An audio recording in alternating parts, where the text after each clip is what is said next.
各地的莲友们，大家早上好，阿弥陀佛。佛陀的慈悲真是无微不至的。有这几句话，我们深深的感受到佛陀对众生的关怀，不单是现实当中要帮助你、关心你，就像父母在疼爱自己的儿女，从来不改变，一味的袒护你，为你未来着想。父母对待我们儿女是如此，佛陀对我们众生比父母那种情感更重更深。各位，你看这几句话，你就会很明白。我们人一定要面对临终嘛，在临命终的时候，有死魔嘛，有冤亲债主的魔障，还有病魔、天魔，还有五阴炽盛之魔，全部在你临终的时候，他想尽办法要来障碍你，要来跟你报仇。这个时候很多的苦尤其病魔折磨的生不如死，一直逼迫着你，冤魂现前所有冤亲债主，你欠别人的，伤害别人的，你吃别人的肉，你造了杀业的这些众生，他冤魂就现前了，在临命中他一定会来讨债的。何法能救？什么方法才能解除这种苦难呢？你身不由己，感遭因果报应现前，什么方法才能救度你呢？唯靠佛缘呢，只有单单靠佛的因缘。只要你佛号一称念，佛陀马上佛光普照，你所有的业障，这些外来的干扰，它自然就一扫而光。所以各位，你只有靠佛的因缘，你自己能够念，缘很深。如果不能，那有善知识或者是有同修莲友们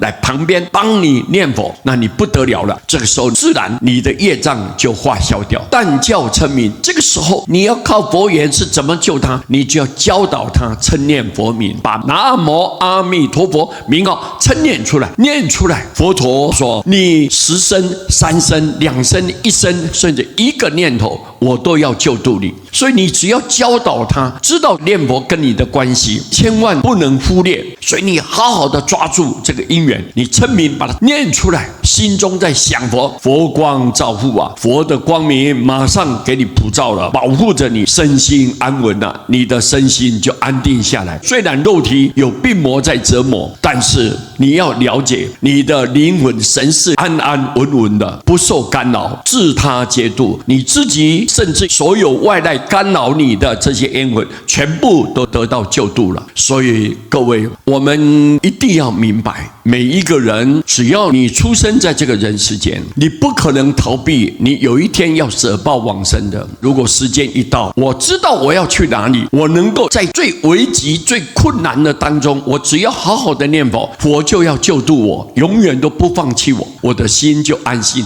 所以念佛叫做安心法门，它随时随地就是教导如何帮助我们众生离苦得乐。在你最迫切需要的时候，最关键的时刻，佛永远都没有离开你的。只要你佛号一称念，你所有得罪所伤害的，以前曾经对不起的这些对象，自然听到这个佛号，他心就柔软了，心就宽敞了，他的怨恨心就会消除掉。所以各位，这样的解冤释结，彼此大家都同时得到阿弥陀佛的救度。念佛法门的殊胜，它的伟大，对众生的利益是不可言表的，没有办法形容的。我们今天将这一章来跟各位大家分享。阿弥陀佛。